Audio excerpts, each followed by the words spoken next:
Well, as we know, Hurricane Ian impacted some of Florida's most vulnerable species, including the gopher tortoise. The Sanibel Captiva Conservation Foundation annually surveys their properties for tortoise burrows to check in on the health of the species here in Southwest Florida. So during the recent survey, they actually discovered areas such as Dayton Preserve, which had 21 active and 2 inactive burrows back in 2021.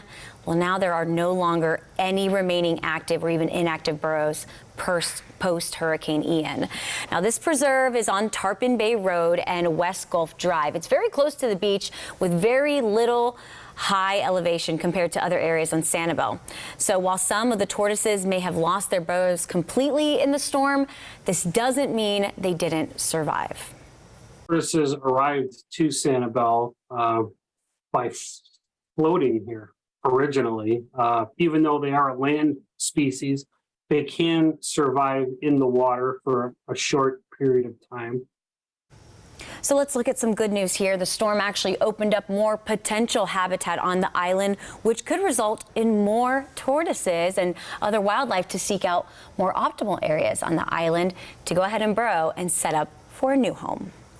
The Sanibel and Captiva Conservation Foundation says that native plants and large conservation land on the island helped to cut back on some of the damage from Hurricane Ian.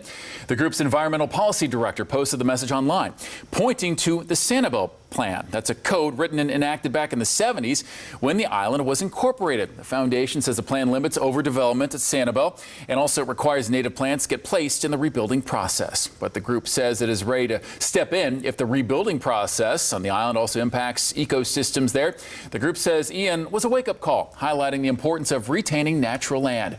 In a statement, the Conservation Foundation says it's important Southwest Florida leaders build back with the environment in mind, specifically when it comes to amendments to land development codes to help the process move along. Foundation leaders say they're ready to, again, step in if they feel the plans are not in the best interest of the island.